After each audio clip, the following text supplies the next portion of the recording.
being the love within is really dependent on being in our heart. What we're accustomed to is ourselves, but the real meaning of ourselves is dependent on how deeply we come from our hearts. We can perform as love in ourselves, but to really be that love, the beginning of that is really being relaxed as awareness in our heart. Right, and actually, I mean, talking about love, I mean, for people who don't know that much about you, I mean,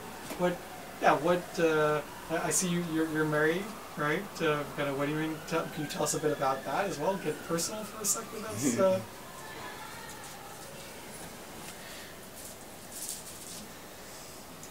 How long have you been married?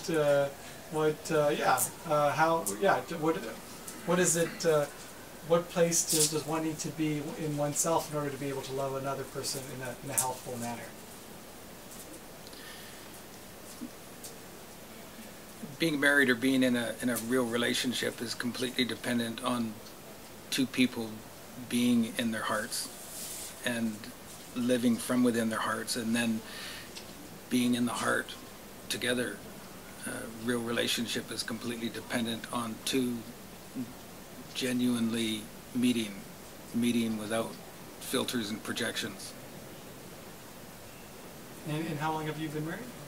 5 years. 5 years. But he has children, he has 3 children. You have children from a prior. Okay. Do you want to maybe give us some insight? I mean, relationships, loving relationships. I mean, is to. What can we learn about ourselves, I guess, from the other person? Are they a mirror to us, or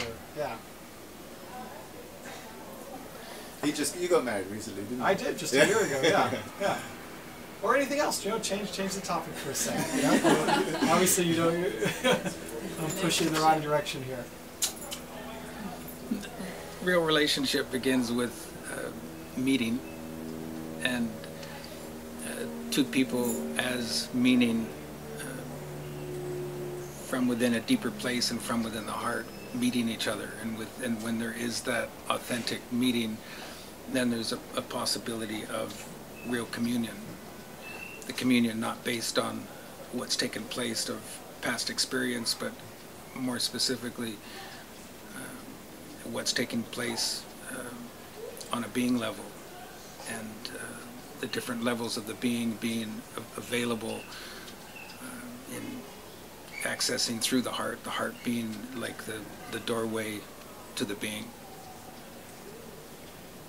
And we're able to be together on a heart level, and then even deeper than that on a being level. But all of that is really dependent on genuinely meeting.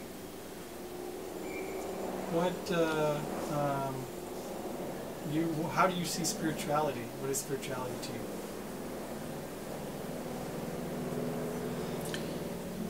Real spirituality is living through the heart, from within the being. So it's, instead of having being a self that has a being, that we are beings that have a heart and a self. So it's kind of getting rid of ego a bit? Is that what you mean by that? Or getting rid of it, possibly, but more specifically, that we don't need it. Okay. Don't need ego. Need to just be more open. And what type of spiritual practice do you, or awareness do you suggest that people, I guess, follow? I mean, what do you teach? For someone who doesn't know. Just the value of profound honesty. Honesty to ourselves. Then deeper than that, honesty to our heart, and then from within our heart, honesty to what we most quietly know within our heart, which takes us past our beliefs. And were there any particular spiritual teachers or authors that you, or philosophers as well, right? Thinkers that have inspired you in the past? It might be alive or not, or past, it doesn't matter. The greatest inspiration for me has been core-splitting honesty. So just being honest in the present. Yes, but more specific than just being honest in the present, being honest in a way that takes me past myself, my emotions, my feeling, my thinking, into what I know in my heart, and then not stopping there and continuing in having access to some of the initial levels of my own being and continuing on, and then from within that manifesting all of that in myself, in my person, and in my relationships. And what are some pragmatic tools you might give for someone to do that, to be able to get into that state?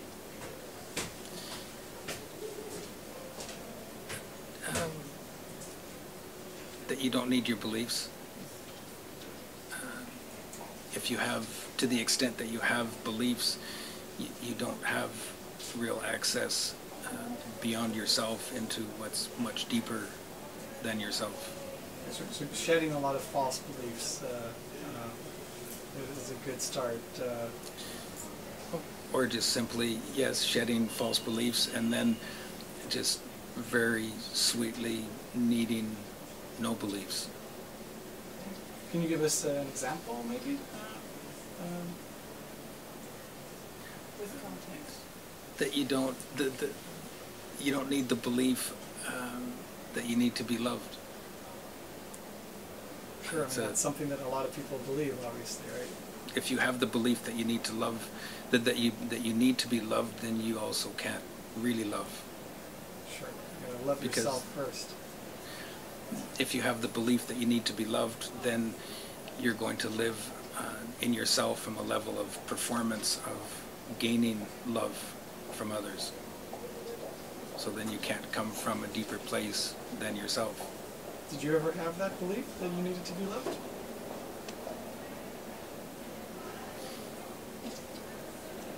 When I grew up, or as a child. When did you, I guess, I don't know, get past it then? Can you say something about your awakenings?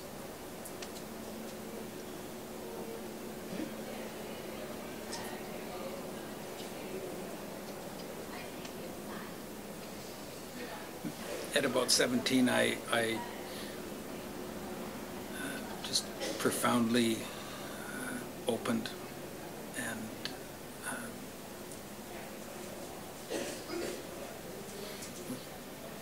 a much deeper reality from within opened, and was it a traumatic, to some extent, awakening? Some people describe like enlightenment as being a difficult transition to some extent, or I don't know if you would describe it in that sense, or even enlightenment. How can you share that with us? it wasn't traumatic. It was extremely relaxing, where as awareness, I couldn't make the difference between profound, deeper levels from within my being opening, and simultaneously that same reality outside of myself opening, and being both at the same time, and having a fluid access and a fluid movement in being the two. So it's accessing a deeper reality within and outside of myself by being that. And it isn't, that didn't start from within my mind or in myself. It was, that opened up by a profound honesty, and that profound honesty wasn't being honest in myself or even honest to my heart. It was being honest to a core of awareness that I didn't even have an understanding of. I mean, you then, because of the belief that you need to be loved, you'll be projecting onto that person your own lack of being loved. See, when you were 17, were you on your own when it happened, or Yes. were you?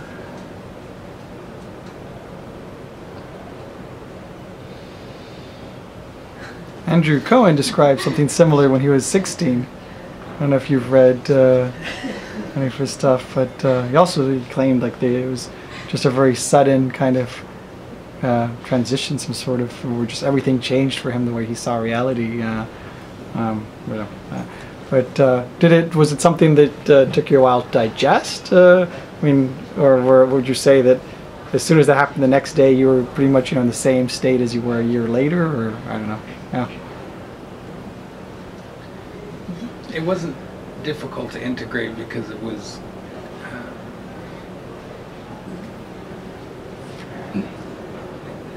completely natural. The more I opened in it, the more natural it was, so there wasn't an end to it. Okay. And some people talk about how you talked about not being dependent for other people's love and other states like that. Often when you become more independent of other people, some people say that maybe that dulls the senses. I don't know. Do that perhaps one tends to have a more kind of static sense of equilibrium, but do you still experience, would you say, as many highs and lows as you did before you were 17? No. Instead of having, I don't have the highs and lows. What I do have is a very heightened sensitivity that is just multi-leveled open. So there isn't a personal need to close or protect myself, protect my heart, protect any level of me. Okay. He's not resisting. There isn't a point to having an argument. An argument means that there's something emotional that's being defended or something emotional that's needed. So then there's want and need projected onto the other, and then these two different projections are having a conversation, and there's no meeting, there's no communion, there is no real relationship. But can't people also learn sometimes by from having different points of view? Isn't there a fine line between, emotionally arguing and I don't know, and just kind of communicating and trying to come to an understanding, and perhaps creating a sense of empathy through, dialogue, where perhaps at first, you start off with where there is no meeting of the minds, and maybe at the end there is more of a mutual, I don't know. Empathy through dialogue, that's something that's real. Then that's a real conversation where you can have different points of view, and you're using your mind and your feelings to communicate and really relate to what the other's coming from, what you're coming from, and come to a deeper sense of meaning than what's present. So there's a loyalty to meaning and not a loyalty to ego, your own view or any kind of personal positioning. Sure, but I'm saying but sometimes when you enter into these so-called dialogues, you don't always know which one it will be, or do you? I guess maybe you do sense, but okay. What? Keep going. If he knows he's not going to reach in a dialogue, then he won't have it. He'll wait until he knows he can reach whoever he's. Yeah, but what if you don't know? What if you don't know how a conversation's going to turn out? Often, a lot of things are unexpected in life, right? In a conversation, For it to be a real conversation, everything within the conversation is about reaching the other. If it isn't about reaching the other, then there isn't even meeting. So anything that's said or anything that's done that isn't immediately reaching, there's instantly, within authenticity, there's no loyalty to what's Sure. being done. So there's an abandonment of what's being used until there's a reach. Sure, yeah, that makes sense. Can I ask something Yeah. more? Yeah. Sorry, that seems to suggest something about what you mean about authentic expression, which is part of why I asked the question about whether you ever argue, because in that there's a question about whether authentic expression includes just letting out what the immediate experience is of what you're going through, just expressing it. What you're feeling in yourself emotionally, but it may not be honest to what you most quietly know in your heart. And if that's being covered up through a so-called authentic expression of what you're feeling, then the authenticity is more superficial rather than being profound. For me to reach, to have reach to you, and then with you, I'm completely dependent on first just simply seeing you. And I don't need to know anything about you for me to see you. So that's a starting point. And in seeing you, I value the meaning that I see there in you. And it doesn't need to be an understood meaning, it's an immediate meaning. It's like, it isn't different from holding a baby or seeing a baby. When you really see what's there, you're meeting. So immediately there's not just a reach, but you are both reached because right there you're meeting, and that's available with anyone. What helps, or what simply works, is you opening and softening in your heart, regardless of what you're experiencing in yourself, regardless of what you're experiencing in your environment.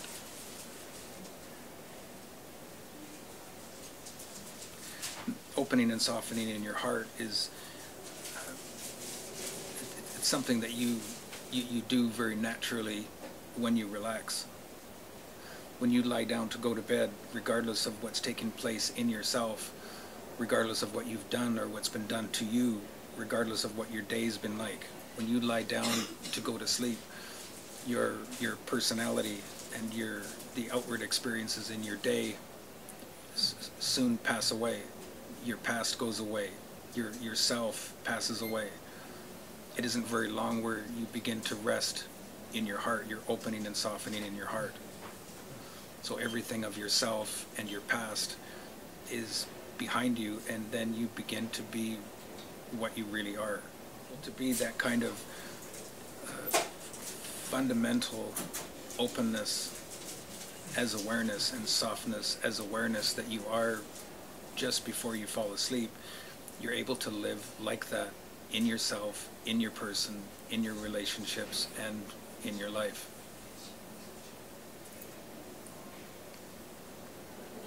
Being that is, it's not just your direct connection to meaning, but in being that, what you really are is meaning. If you're not being that, then in some way, even though what you really are is meaning, then you're in some way being separate from being meaning.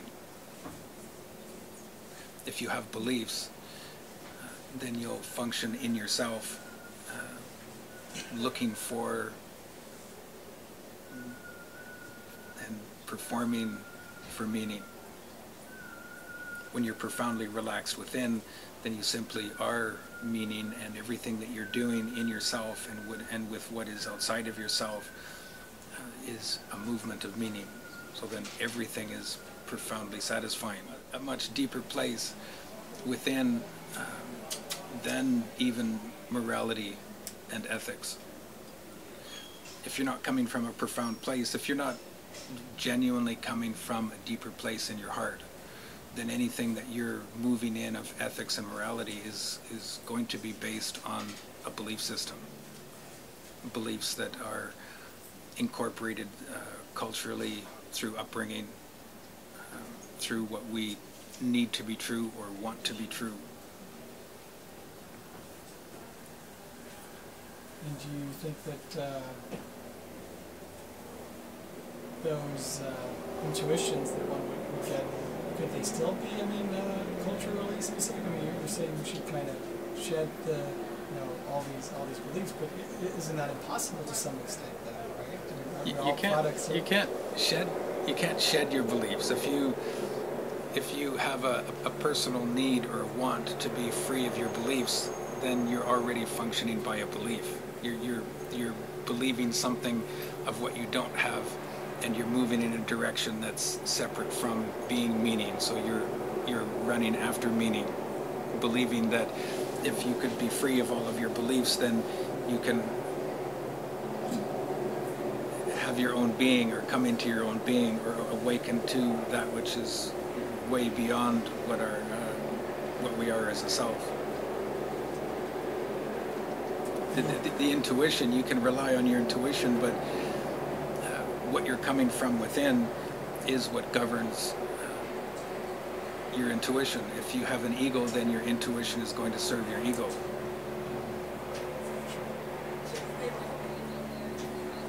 Pardon?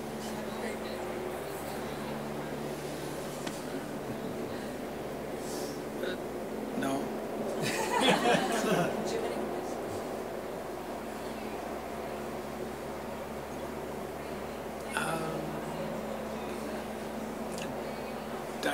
Diverse interests, but it isn't specific. I don't specifically move in directions of interests outside of myself. Everything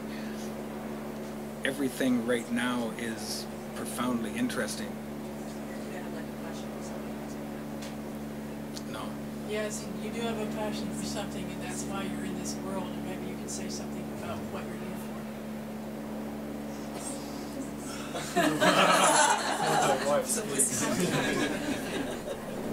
Because basically he doesn't do much else except for what he's in this world for. He's very focused on that. So what is that? Who said that? I did. So maybe ask it. Yeah. What is that? What do you mean your focus is for this world? Because that's passion. That focus on this. What you don't get. It isn't a passion. It's a.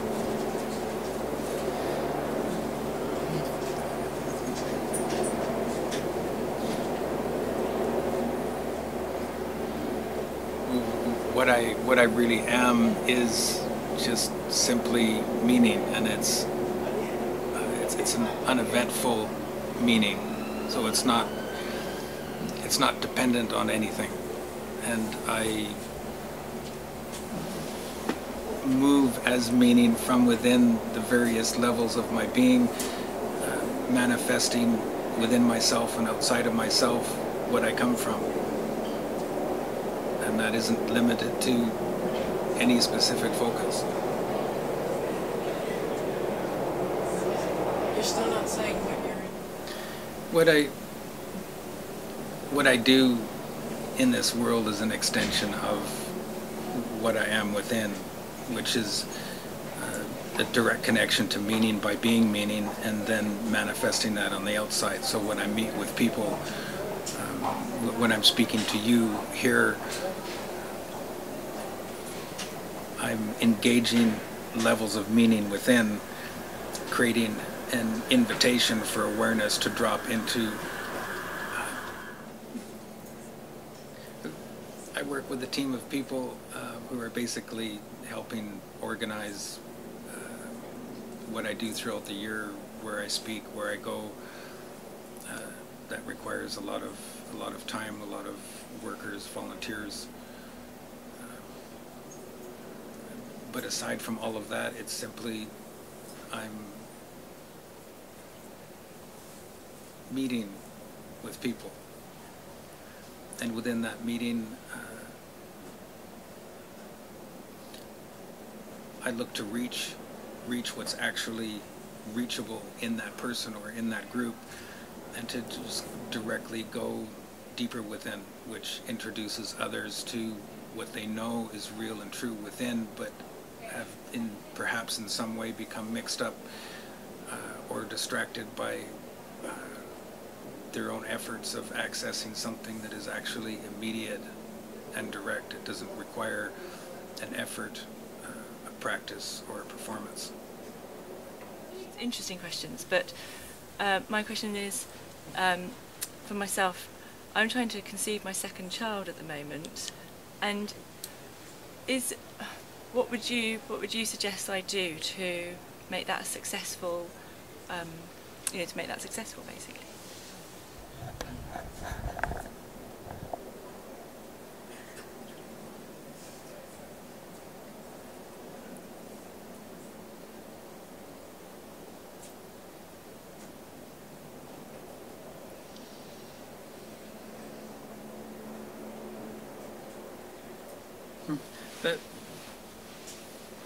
That goes pretty deep, pretty fast,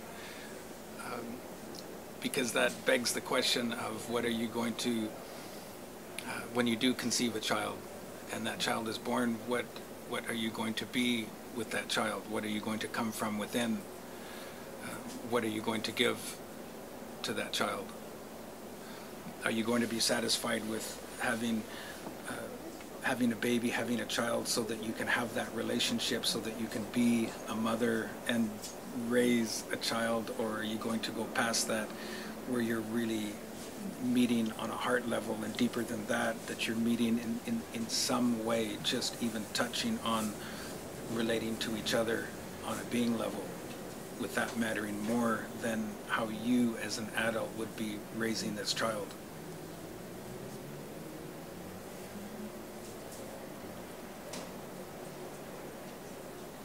So is your answer about it's just about connection of two hearts rather than having another child? Is that on that level? It's about you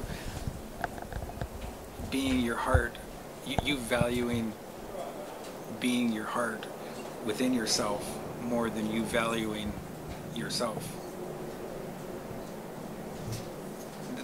The deeper that you're coming from within, the more meaning you're infusing everything you're doing and your relationships.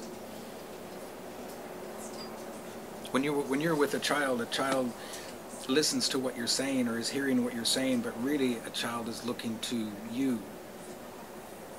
So then it first doesn't really matter what you say, but rather what you come from. The deeper within that you're coming from, the more you really, even through your words, you really have your child's attention. There's a lot of quite instant levels of seeing, meeting, absorption, and a very quick reading of everything, so that what I'm coming back with is satisfying something of what I'm seeing of you, instead of just answering something that you're saying and using my mind to answer or be with you on a mind level. And it's not really your mind that meets you. What is it that meets me? Or what is it beyond the mind?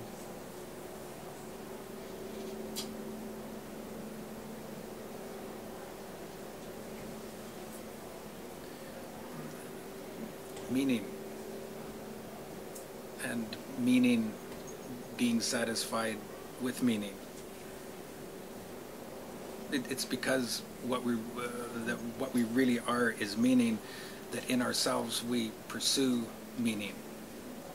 So then there's a fundamental belief that we need to have something of meaning and hence we run after meaning, but not really realizing that the reason we're looking for meaning or running after meaning or doing things that are meaningful is because what we really are is meaning. We can recognize meaning because what we are is meaning. So if we first relax into what we really are as meaning, then we move as meaning instead of pursuing meaning or looking for what is meaningful. If you're being what meaning is, then in every way that you move, your own movement is meaningful because you're being meaning. Where all of us are able to be meaning, not everyone is being meaning. Not many. Most, generally we take ourselves to heart, and when we take ourselves to heart, then we're somewhat separate from our heart. It's a strange concept to have the experiences. Let's say, just because we're in the room now, some people have the meaning, and some people don't have the meaning. It's just a strange feeling when I just feel there just is. It's a strange concept to me. Something meaning, something need to get the meaning. It's just a strange. Everyone's in connection to meaning, but then there are different levels of that connectivity. We can be in connection to meaning by looking for meaning. So when you purchase something, you're interested in something meaningful, and as soon as you make that exchange of money and you have what you're looking for, you've purchased it, there's a sense of personal satisfaction. You have something of meaning to you. So you're in relationship with meaning. You're in relationship with meaning before you buy it, as you buy it, and after you've purchased it. But that's still different from you moving as meaning. When you move as meaning, then you're coming from a restedness in your own heart. So you're in the meaning of purchasing something, but you're not dependent on that meaning. You're not dependent on having the meaning of buying something and having something for you to have that deeper sense of meaning within.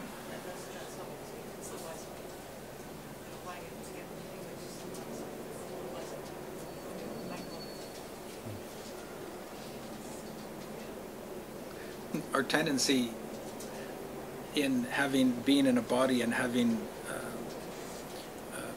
body appetites and selves, so appetites on a self level as well, is that we tend to move within ourselves in pursuit of something that we can experience. So we become experience oriented. When we're at rest, and that moving within ourselves and in our relationships and in how we move outside of ourselves. So we're not then directly dependent on what we have or what we do.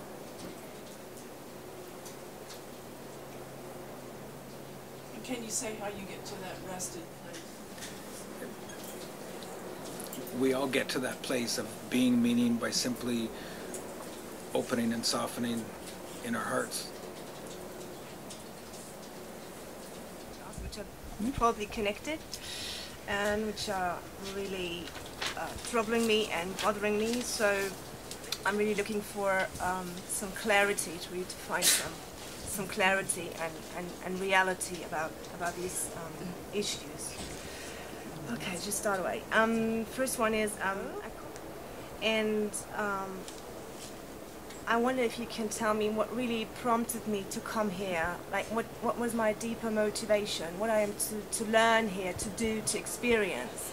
Because at the moment I feel rather unhappy, and I feel I'm stagnating, and I don't know where it's going. So I'd like to know why am I here? What's happening? What was my motivation? Your life, as you say, coming to London, you're trying to connect with meaning, So you encounter an idea, you have an idea, something's presented to you, a door opens for you, and you're reaching out as meaning to through yourself into your environment to find, basically to find you, or to experience you on a profound level. And you have your environment, you have yourself, your forms, and your environment to realize that meaning. But you can't really find it outside of yourself here in London without you being just quietly and profoundly rested in your heart. That enables you to be that which you're looking for. If you're being what you're looking for, then you'll find what you're looking for in anything you do. It wouldn't make much difference then what you do or where you go. So I still need to find a purpose or another purpose. Maybe the purpose that got me here was not, maybe it was kind of misleading. It's something I was trying to hope something that in the end I couldn't find, or not quite, or did I come for the wrong reasons? First, you don't really need a purpose. When we think of having a purpose in this life, that's generally something that we adopt because of what we see in this world and what we see in others. And then in some way we believe that if we could be in one particular stream or another particular stream, that we would have an increased sense of meaning. To ask that one. Unless we push for time. No, that's it. Yeah, We'll take it. Okay. That's it. Yeah, I hope it's not too. Yeah, I have it's to fine. explain a bit, but I try to keep it as short as possible. So this is about a man, and the situation is circumstances are extremely difficult, and I think it does look rather hopeless from the outside. But still, in my heart, from the moment I first laid eyes on him, I felt he could be the one. He could be the man of my life, because the energy was that strong, incredible soul connection. Really feels kind of magical, really. And I do believe he feels something too, but we never talked about it, again, due to very difficult circumstances. And I had a couple of opportunities to tell him about my feelings, but I was too scared, so I missed them, unfortunately, which I deeply regret. And right now I find myself in a situation where I am unable to get in touch with him. In that profound sense of magicalness. You encountered it. You encountered that magicalness when you saw him or met him, but it's available. It's available within, and it's available in everything outside of yourself, not just him. Yes, but like the specific thing. When you have a profound experience like that, the tendency is to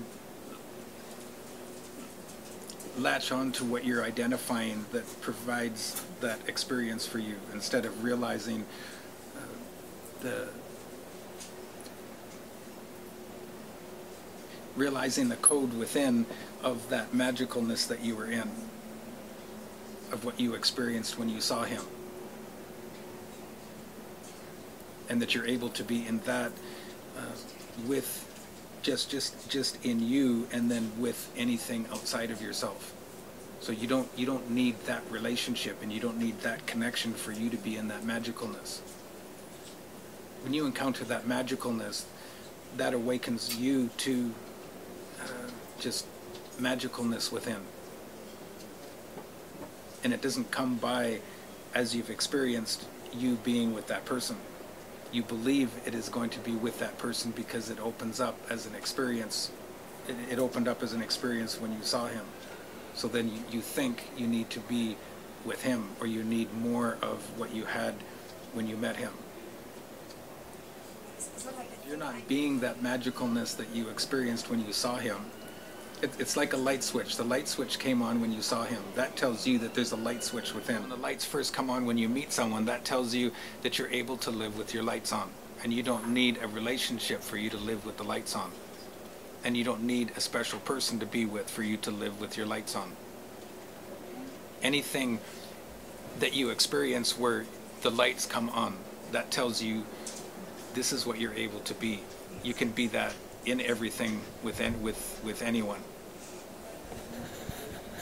If you're not being that unconditionally, then whatever you do have of that with a special person, you won't be able to sustain it in the relationship. Familiarity will take over in the relationship and the magicalness will be gone. Yes, it's not like One, I don't know, perfect matchup. It's more like there's one awakening and you only need one. There's one awakening and then you live that awakening and you're not dependent on anything outside of you. You're not dependent on any change in yourself. You're not dependent on another person for you to live, to perpetually live that awakening. But as soon as you believe that experience of that awakening is dependent on a performance in yourself or dependent on someone else, then you're not being that awakening. You're in the pursuit of meaning, and then you're in some way separate from being meaning. It goes back to the beginning we talked about Yes. the need to be loved. Yeah, it's full circle. All right, well let's thank John for that.